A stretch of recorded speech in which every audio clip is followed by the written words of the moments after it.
Hey, what's going on, guys? DJS here. Wanted to bring you guys a video today with my thoughts on limited versus general release sneakers and the perceived market values. And what I mean by that is you end up getting a limited sneaker that comes out, and it seems like the resale or the market value of that sneaker is higher simply because it's limited. Um, and it's an interesting concept and an interesting thing that happens and occurs even if people don't like the sneaker. If it's limited, they'll end up buying it. And um, it's just almost like sneakers have gotten to the point where it's a bartering commodity where you want to get the Dornbecker 5s, let's say, for example, in the backdrop, just because it's a shoe that you know you could sell for $1,200. Not because you like the shoe, not because you like the Jordan 5, not because any other reason other than you know that the perceived market value for that shoe is $1,200, and the cost of the shoe to you was, if you got it on retail, was 185 or whatever. So it just an interesting thing that's kind of been happening. I mean, it's been happening since the beginning of limited sneakers, and the supply and demand of getting a sneaker, even if it wasn't intended to be limited, sometimes it ends up being limited because the demand is really, really high. So I guess the reason why I wanted to do this video is because I think it's good to let you younger sneakerheads know like how this whole life cycle happens with sneakers, because I've been collecting sneakers for a little over 10 years now, but I've been like into sneakers for much longer than that. And you see the whole entire life cycle happen. And a prime example of what I'm going to be talking about is the Grape 5s. Like 2 years ago, if I was to put this shoe on the open market and was trying to sell the Grape 5s, people were selling for $450. Like, it was an easy sell at $450, $350 for sure, like all day long. But the fact of the matter is, this shoe came out this year, and I don't want to say flooded the market, but I mean that's what happens when a new retro comes out.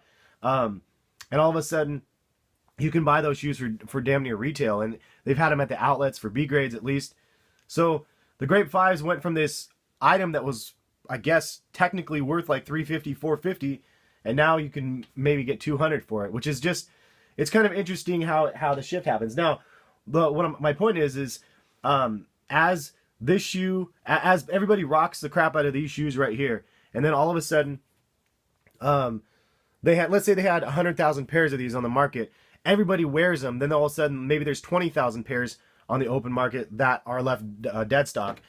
In 10 years, maybe there's only 5,000 pairs or something like that left on the open market that are dead stock. So I guess if you look at it in the long term, sometimes the people like myself that are just hoarders and collectors, like, I'll keep the shoe, and I don't necessarily, even if I did wear all of my shoes, which is damn near impossible because there's just too many pairs, if I was to choose which pairs to wear, it's hard to want to grab the ones that released last weekend and wear those ones, because there's everybody else that grabbed those shoes from the last weekend is going to be wearing the same exact one. So I think there were some other people that were saying the same sort of thing. Like, they would rather wait to undead stock a shoe than to wear it just right away because everybody else has that same sneaker on. But point being, I think that the supply and the demand thing happens, and then the demand for this shoe will go back up once again when it becomes more of a rare item, I guess, or a more limited item because of age.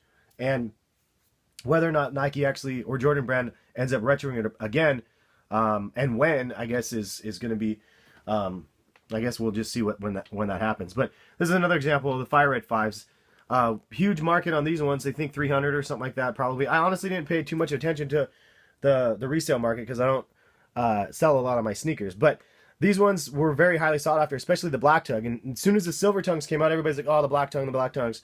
These came out, and then there's not very much hype on these sneakers. You can pick them up. I know they're sitting in stores, probably in Australia and whatnot, from what I've heard. And you can pick them up for close to retail, which is, I think, a good thing for those that really like the sneakers and want to have those sneakers in their collection. One example of one that supply and demand is hard to reach is the Bred 11s, or any of the 11s in the original colorways. These ones, they have made a ton of these shoes, and they still sold out, and they still hold a resale market value pretty decent because of the shoe. It's just an iconic shoe, and it's a great shoe, I think, and people love this shoe. As we are seeing the Gammas come out, which is one of the first new colorways of a Jordan 11 we've seen for forever, it's going to be interesting to see if the market shifts and they pick up the Gammas just because it is an 11, not because they like the shoe again, and maybe they think they're going to be able to sell it for like $100 over retail or whatever it might be.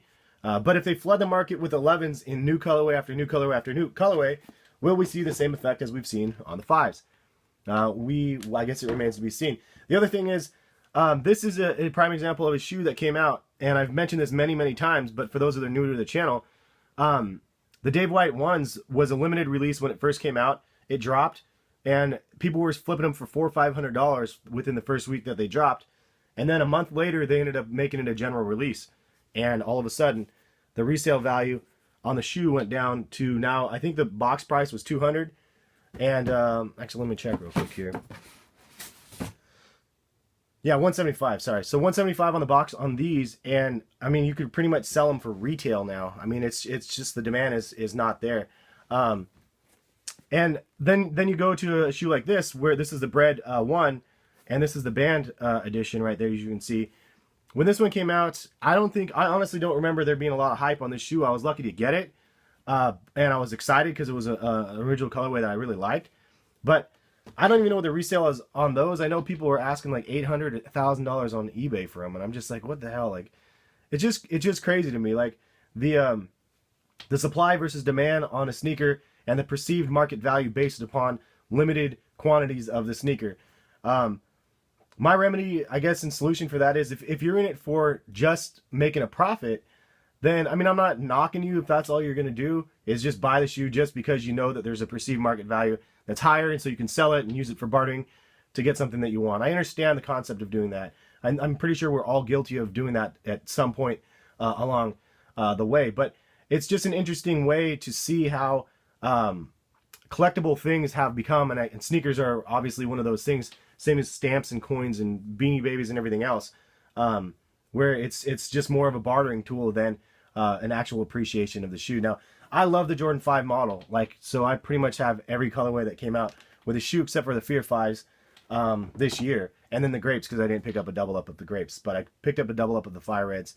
Anyway, I just wanted to know your guys' thoughts on this subject. Do you guys think that, why do you think that the market value controls why do you think that the limited supply of a sneaker controls the market value of a shoe? At the end of the day, if you end up buying a shoe that is very limited, like the Question, I think it's the Questions that came out, or whatever the Packers, the player exclusive, whatever one that was, the Reeboks, it was supposed to be limited, and it's not a limited release now, and it's a GR. And then now, I mean, I think people were buying them with the expectations to be able to flip them and make any money off of them, and then ends up being just a general release. What happens if you buy a limited sneaker like this, and all of a sudden it becomes a general release? Now, we have the Laney 5s coming out really soon, next week, and with the Laney 5s, I'm pretty sure it's more limited than we saw these ones. And does that mean, and it's the first time we've seen the Retro in forever, so does that mean the hype on the Laney 5s are going to be crazy? I think that secretly, if you haven't been wanting them, I have a feeling people are just going to want them because they're probably more limited than some of the other 5s we've seen. Not as limited as obviously like the Fear 5s or the Dornbecker 5s. But I'm curious to see how the Laney 5s, obviously they're going to sell out as soon as they drop, but I'm curious to see how the aftermarket happens. Like, the biggest shocker to me was the Bel Air 5s, which I have around here somewhere. And then the resale market on the Bel Air 5s being like $400, $500. It's just crazy. Like, I never anticipated that, just because it was a little bit more of a limited run sneaker than we could have anticipated. So anyway, just some food for thought today on this Sunday. I did also want to make a note of something that ended up happening last week that I didn't touch base on this channel. But I have a YouTube friend that ended up passing away last week, unfortunately.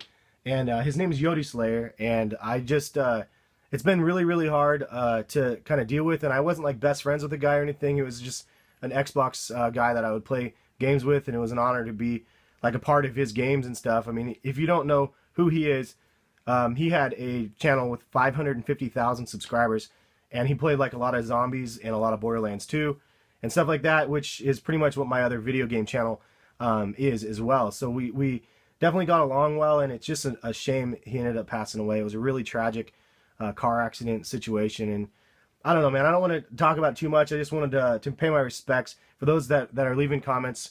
I always see a lot of comments asking if I knew him or if I heard about what happened, and yes, I did hear about what happened. I don't condone drinking and driving, which we're led to believe that was the situation for the accident, and unfortunately, it cost his life and then 2 other people in his car. So I don't know, man. Just rest in peace to Yodi Slayer, and just figured I'd touch up on that for those that have been asking me on both of my channels. But have a good Sunday, man, and we will catch you guys for another, I guess, random video tomorrow. And thanks for stopping in. Peace.